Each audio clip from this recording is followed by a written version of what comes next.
So this video is basically for academic writing task 1 and अगर आपको task 2 में problems हैं तो मेरे पास ये दो वीडियोस हैं।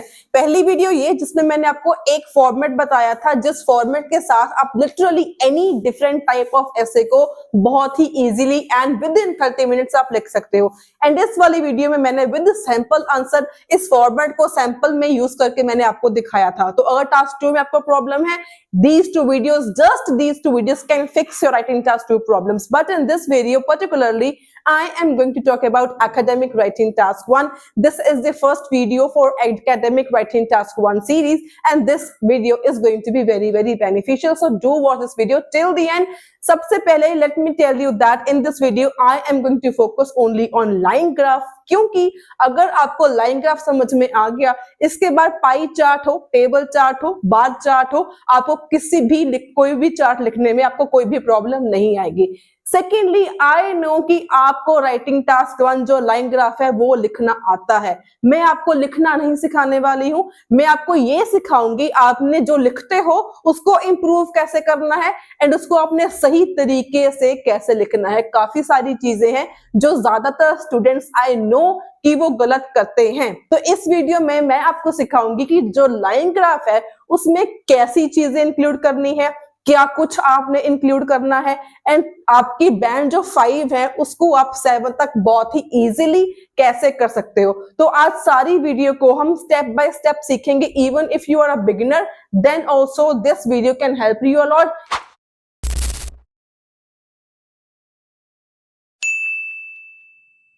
तो सबसे पहली बात जो मेन प्रॉब्लम यहां पर आती है लाइन ग्राफ में, that is how to compare the data. Data को कंपेयर करना किसी को भी इफेक्टिवली नहीं आता है। नो, आप सारे स्टूडेंट्स रैंडमली कुछ ना कुछ लिख देते हो।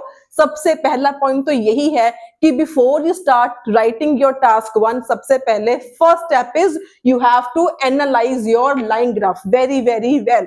अब इसको सिर्फ लगता है ज्यादा से ज्यादा hardly 1 minute to look at the graph, to analyse the graph. अब एनालाइज में आपने करना क्या होता है, एक्स एक्सिस में क्या चीजें हैं। अब एक्स एक्सिस क्या होता है आपके पास, X axis is the horizontal line. X axis होती है horizontal line and Y axis को बोलते हैं वर्टिकल लाइन। आपने ये देखना होता है कि आपको एक्स एक्सिस में क्या गिवन है एंड वाई एक्सिस में क्या गिवन है। लेट्स से आपको ये बार चार्ट गिवन है जहां पर एक्स एक्सिस में आपको म्यूजियम्स गिवन है, museum A, museum B and museum C. And on the Y axis आपको ईयर्स गिवन है फ्रॉम 2000 to 2020। That means आपके पास 20 years given है एंड आपके पास 3 म्यूजियम्स, डिफरेंट म्यूजियम्स गिवन है। तो बेसिकली यहाँ पर आपने करना क्या है, जो चीज आपके पास कम होती है उसको लेके चलना होता है। What does that mean? आपने क्या करना है, mainly focus on the categories of the museum, museum 1, museum 2, museum 3। इसके बाद आपने करनी होती है प्लानिंग। जब आपने एनालाइज कर लिया ना, इसके बाद you have to do some planning. अब प्लानिंग में क्या आता है कि बीपी 1 में क्या लिखोगे आप, बीपी 2 में क्या लिखोगे आप। तो जब आपने ग्राफ को एनालाइज कर लिया तब आपके माइंड में एक पिक्चर बन जानी चाहिए, आपके एक प्लानिंग कर लेनी कि बीपी 1 में आपने क्या बात करनी है, म्यूजियम ए के ट्रेंड के बारे में एंड म्यूजियम बी के बारे में आप बात करोगे बीपी 1 में। दैट मीन्स आपने ईयर्स को लेके नहीं चलना, आपने सिर्फ म्यूजियम्स को लेके चलना है कि जो म्यूजियम ए था उसमें कितने विजिटर्स आए 2000 में, आफ्टर 5 इयर्स कितने विजिटर्स इंक्रीज हुए या डिक्रीज हुए and in the last year कितने म्यूजियम्स विजिटर्स इंक्रीज हुए या डिक्रीज हुए। ये चीज आपने मेंशन करनी होती है। सिमिलरली अगर हम म्यूजियम बी की बात करें, इन 2000 कितने विजिटर्स थे, उसके बाद क्या ट्रेंड रहा एंड लास्ट तक जाते जाते ट्रेंड क्या हो गया। इन द सिमिलर वे हमारा जो लास्ट म्यूजियम रह गया इसके बारे में आपने बात करनी है इन बॉडी पैराग्राफ 2। ये होगी आपकी पहली बात। ऑन द अदर हैंड अगर मैं इसको क्या कर दूं, मैं इसको अगर वाइसा वर्सा कर दूं, लेट्स से हमारे पास 10 म्यूजियम्स के नेम है लेकिन हमारे पास ईयर्स क्या गिवन है, सिर्फ 2000 से लेके 2005 तक हमारे पास ईयर्स हैं लेट्स से। तो आपने क्या करना है, इन दिस केस आप ईयर्स लेके चलोगे, फिर आप म्यूजियम लेके नहीं चलोगे। फिर आप 2000 में बात करोगे कि कौन कौन से म्यूजियम में क्या ट्रेंड रहा, 2002 में क्या रहा, 2005 में क्या रहा। ये होता है exact way to compare and to analyse the data. जो चीज कम होती है आपने उसको लेके चलना होता है। अब आपको एक ग्राफ की हेल्प से मैं समझाऊंगी कि पर्टिकुलरली आपने इसको एनालाइज कैसे करना है। अब आपकी स्क्रीन पे एक ग्राफ शो हो रहा होगा जहां पर है the chart below shows the average cost of monthly contract for 4 different mobile cell phones in European country from January to September 2002।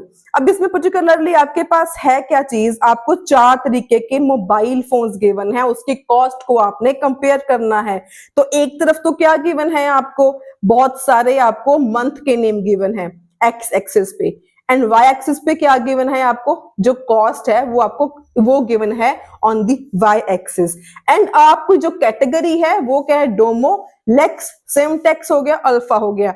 So that means आपने क्या करना है, इसको अगर हम एनालाइज करें, आपके पास 4 कैटेगरीज हैं, 2 कैटेगरीज को BP1 में कर दो एक्सप्लेन, 2 कैटेगरीज को आपने क्या करना है BP2 में कर दोगे एक्सप्लेन। लाइन ग्राफ को एक्सप्लेन करना सबसे ज्यादा इजी है, पर्टिकुलरली आपको ये आता है, जैसे आपको ग्राफ गिवन है, आपको yellow, grey, orange, blue line, आपको 4 तरीके की लाइंस गिवन है, तो मतलब आपने इन लाइंस के अकॉर्डिंग ही ग्राफ को, बीपीज को लिखना है। डिटेल में आपने इतना नहीं जाना होता, सिर्फ आपने यहाँ पे स्टार्टिंग पॉइंट मेंशन कर दो, सेंटर पॉइंट मेंशन कर दो, लास्ट पॉइंट मेंशन कर दो। फॉर एग्जांपल मैं अगर अल्फा की बात करूं कि जनवरी में कितने कॉस्ट थी उसकी, फिर सेंटर में आ जाओ, मई तक क्या ट्रेंड रहा एंड मई तक क्या वैल्यू होगी, उसके बाद मई से लेके लास्ट सितंबर तक क्या ट्रेंड रहा and at the last month सितंबर में उसकी क्या वैल्यू रही। मतलब हमने सिर्फ 3 पॉइंट्स देखे, सेंटर, मिडल एंड लास्ट, सिर्फ आपने इतनी चीजें देखनी होती है इन दी ग्राफ, पहली बात। दूसरी बात कि आपने चलना कैसे होता है, कैटेगरी वाइज। यहाँ पे 4 कैटेगरीज थी, तो आपने 2 कैटेगरीज को BP1 में डिस्क्राइब करना है एंड 2 कैटेगरीज को BP2 में आपने डिस्क्राइब कर लेना है। This is the correct way to analyse the graph. अगर आपने एनालाइज कर लिया, दैट मीन्स अब आपको पता चल गया BP1 में क्या आएगा, BP2 में क्या आएगा, कौन सी कैटेगरीज को आपने BP1 में करना है एनालाइज एंड कौन सी कैटेगरीज को BP2 में करना है एनालाइज। अगर आपको इस पे कोई सैंपल आंसर भी चाहिए, let me know in the comments, मैं एक लाइन ग्राफ को with the help of sample भी आपको मैं समझा सकती हूँ। सो जब हमने एनालाइज किया, BP1 का आइडिया हो गया, हमें BP2 का आइडिया हो गया। नेक्स्ट कम्स सबसे easy thing is your intro. Intro and overall are the most important parts of your writing task 1. That means आपकी intro में and overall में एक भी mistake एग्जामिनर को नहीं मिलनी चाहिए। अब intro में basically होता क्या है, you have to rephrase the question. What you have to do? Basically you have to rephrase the question. अब आपने क्वेश्चन को rephrase कैसे करना है, let's have a look at some example questions. तो intro को आपने कैसे लिखना है, आपके सामने ग्राफ है, इसको मैंने rephrase कैसे किया। The graph illustrates the levels of air pollution in the UK measured in millions of tons originated from 3 different sources over a 15-year period from 1990 to 2005. This is how I rephrase the introduction. सिर्फ मैंने कुछ नहीं किया, graph below shows था, मैंने क्या कर दिया, ग्राफ इलस्ट्रेट्स कर दिया। वहां पे क्या था, पॉल्यूटेंट्स था, मैंने क्या लिख दिया, levels of air pollutants in UK measured in millions of tonnes. कुछ मैंने चीजों को रिफ्रेश किया, ज्यादा कुछ चेंज करने की इसमें जरूरत नहीं होती। इसके बाद एक और क्वेश्चन है, the graph shows the number of visitors to 3 museums between 2002 and 2020. इसको आप रिफ्रेश कैसे कर सकते हो, द ग्राफ shows था illustrates the number of people who visited 3 different museums from 2000 to 2020. ऊपर क्या था, number of visitors, मैंने क्या कर दिया, the number of people who visited 3 different museums। ऊपर क्या था, 3 museums, मैंने लिख दिया 3 different museums। between था, मैंने कर दिया from 2000 to 2020। So this is how आपने इंट्रो को करना है rephrase without much changing the introduction question, only changing some specific words, and आपकी कोई मिस्टेक इसमें नहीं होनी चाहिए। तो इसके बाद एक और ग्राफ है आपके सामने, इसका आप कैसे लिख सकते हो, overall queries made personally and by letter or emails rose significantly. In contrast, telephone queries showed a steady declining trend. इसमें again, so this is how आपने देखा कि ओवरऑल को हमने विद सैंपल आंसर हमने क्या चीजें उसमें ऐड करनी है, क्या चीजें इंपॉर्टेंट है। नेक्स्ट कम्स आपका बॉडी पैराग्राफ, जिसको आपने पहले ही प्लानिंग कर लिया था कि BP1 में क्या आएगा, BP2 में क्या आएगा। अब बात करते हैं आपने इसको थोड़ा सा सेंटेंस फॉर्मेशंस आपने कैसे लेके आनी होती हैं। तो मैं हमेशा बोलती हूँ जो लाइन ग्राफ है या कोई भी आपके पास ग्राफ है, बेसिकली इसमें हमारे पास होते हैं 5 कंपोनेंट्स। कौन कौन से होते हैं, आपके पास कोई ईयर गिवन होगा, कोई कैटेगरीज आपको गिवन होंगी, ट्रेंड होता है, वैल्यूज होती हैं एंड क्वेश्चन इटसेल्फ आपके पास होता है। तो सिंपली आपने करना क्या है, अपने टास्क को 5 से 7 बैंड तक लेके आने के लिए you just have to start each and every sentence with the different component that I just mention. आपके पास 5 कंपोनेंट्स हैं। अब डिफरेंट कंपोनेंट को लेके हर एक बार सिर्फ आपकी लाइन की स्टार्टिंग ही डिफरेंट होनी चाहिए। अगर आपने लाइन को स्टार्ट डिफरेंट मेथड से किया होगा, डिफरेंट वर्ड से किया होगा, ऑटोमेटिकली आपकी लाइन की पूरी लाइन की फॉर्मेशन ही चेंज हो जाएगी, which will add variations in your sentences and आपका टास्क 1 बहुत ही ज्यादा और इफेक्टिवली बन जाएगा। इसके बाद हम बात करते हैं वोकैबुलरी की। ऐसे कौन से वोकैबुलरी वर्ड्स हैं जो आप टास्क में यूज कर सकते हो। अब वोकैबुलरी होती है 2 तरीके की। Vocabulary are of 2 types. First is in the form of verb, second is in the form of nouns. तो अगर आप एक वर्ड को एज अ वर्ब यूज करते हो एंड उसी वर्ड को एज अ नाउन यूज करते हो, this will show again using your variations in words की आप वर्ड्स को भी वेरिएशन के साथ कैसे लिख सकते हो। अगेन इससे क्या वेरिएशंस में वर्ड्स तो आएंगी ही आएंगी, वेरिएशंस इन योर सेंटेंसेस भी इसमें आएंगी। एंड इसके साथ एक हमारे पास होते हैं adverbs for large changes, adverbs for small changes. वो कैसे वर्ड्स हैं, let's look at the some vocabulary and synonyms that you can use in the form of verbs for the word increase. Increase को आप क्या लिख सकते हो, rise, grow, climb, surge, escalate, go up and rocket. जो word rocket है and surge है वो use होगा for sharp increase. इसके बाद बात करते हैं कि आप इन्हीं words को how you can use in the form of noun. Noun को कैसे लिख सकते हो आप, rise, growth, upward trend, surge, escalation, improvement. For example, मैं बोलूंगी आपको there was a significant rise in the number of tourists visiting the city. There was a, जब आपने noun लिखना हो ना, हमेशा लाइन शुरू होगी there was a. In case अगर आपने लाइन शुरू करनी होती है वर्ब के साथ, फिर आप लाइन क्या बनेगी, the number of students rose steadily. ये डिफरेंस होता है between verb and noun. Similarly, for the word decrease, आप synonyms क्या यूज कर सकते हो, drop, decline, fall, decrease, plummet. Plummet का मतलब होता है basically sharp decrease. Dip कर सकते हो, reduce कर सकते हो. For example, the sales of laptops plummeted from 1 lakh units to 30 lakh units. Sorry, 1 lakh units to 30,000 units in 2018. Similarly, अगर आपने इसको noun के फॉर्म में यूज करना हो, you can write it as the graph shows a steady decline in coal production over the last decade. There was a, the graph shows a, the graph showed a. तो इस तरीके से आप noun वाले sentences को use कर सकते हो. In case of fluctuations, you can use words like variations, instability, erratic movement, oscillations. In the case of noun.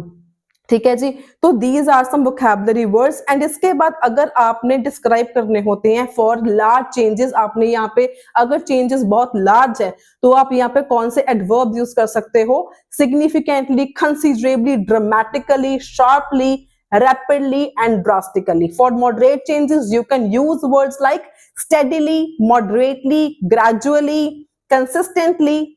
And for small changes, you can use slightly, marginally, minimally and insignificantly. You can use these types of words.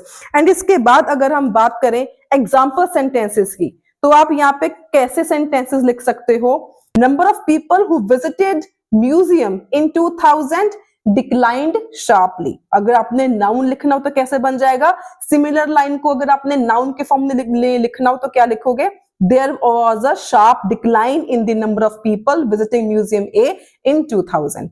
Let's take one more example in the form of verb. कैसे जाएगा, consumption of fast food by Chinese in 2000 rose steadily. In case of noun क्या आ जाएगा, there was a steady growth, there was an upward trend, there was an escalation, there was an improvement in the number of Chinese eating consuming fast food in 2000. So this is how you can add variations in your sentences by describing the data in the effective manner, you can use verbs, you can use nouns.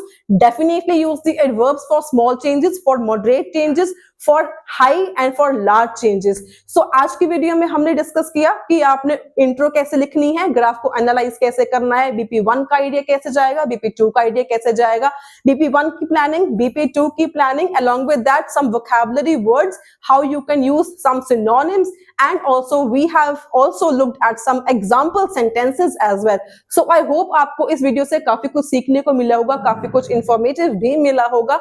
And if you want me to make a sample on a line graph, do comment me in the comment section below. Like this video, share this video as much as you can, and जितने इस video को likes मिलेंगे, shares मिलेंगे, and जितने मुझे comments आएंगे, जितने ज्यादा, only then I will decide and I will make a video on a complete sample for a line graph. Until then, stay happy, stay healthy, and all the very, very best for your IELTS exam.